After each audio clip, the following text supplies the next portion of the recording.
We are reading The Adventures of Tom Sawyer by Mark Twain, and we are on Chapter 13. On watch in Room 2.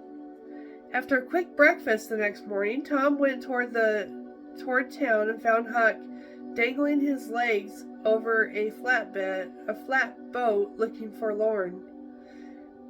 "Hello, Huck. Why so sad?"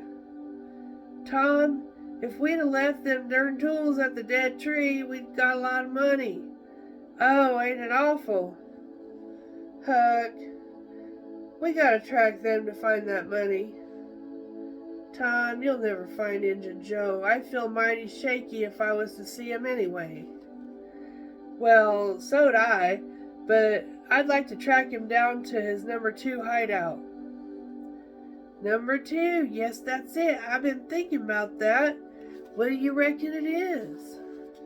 "I don't know. Say, Huck, maybe it's the number of a house."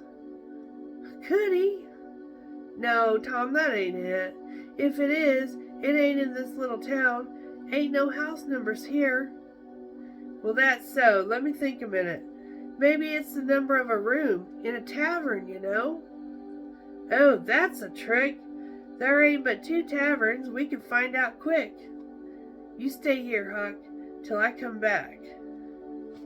See how the boys are talking about where it would be? Tom was off at once. He found that in the best tavern, Room 2 was rented by a young lawyer. In the other tavern, Room 2 was a mystery. The tavern keeper's young son said it was kept locked all the time, and he never saw anybody go into it or come out of it except at night. He said he had noticed that there was a light in there the night before. Tom rushed back and told Huck. "That's what I found out, Huck. I reckon that's the very number 2 we're after." "I reckon it is, Tom. Now what you gonna do?" "I'll tell you. The back door of that room 2 is the door that comes out into the little alley between the tavern and the old brick store. Now you get hold of all the door keys you can find, and I'll snitch all of Auntie's, and the first dark night we'll go there and try 'em. And be sure you keep an eye out for Injun Joe, because he said he was going to drop into town and spy around once more for a chance to get his revenge. If you see him, you just follow him.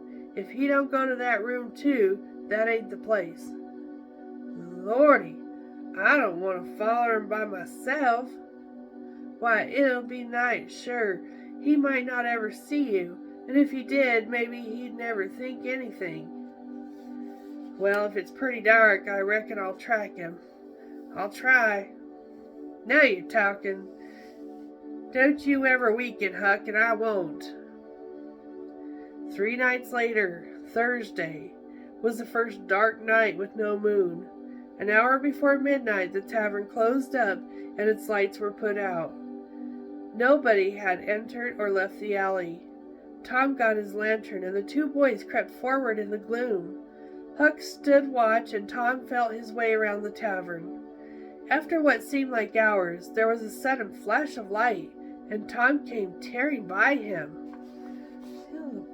The boys are carrying their lantern.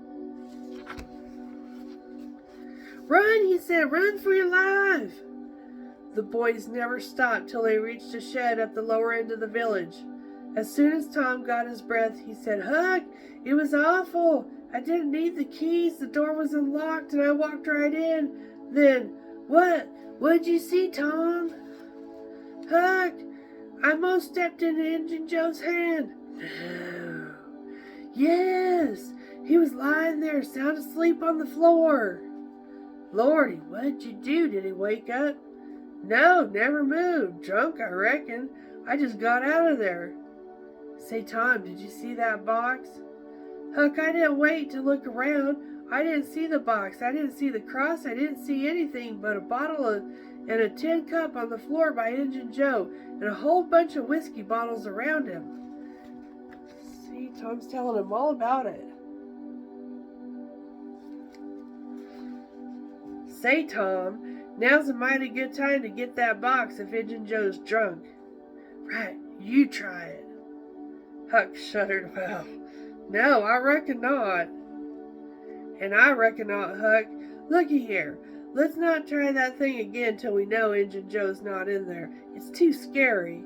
Now, if we watch every night, we'll be dead sure to see him go out in some time or another, and then we'll snatch that box quicker than lightning. Well, I'm agreed. I'll watch the whole night long every night if you'll do the other part of the job. All right, I will. All you gotta do is to run up Hooper Street and block and meow. Run up Hooper Street a block and meow. And if I'm asleep, you'll throw some gravel at the window and that'll get me up. Agreed. Now, Huck, I'll go home. It'll begin to be daylight in a couple hours. You go back and watch that long, will ya? I said I would, Tom, and I will. I'll sleep all day in Ben Rogers' hay barn, and I'll stand watch all night. Well, I won't need you in the daytime, Huck. I'll let you sleep. Whenever you see something's up during the night, just skip right around and meow.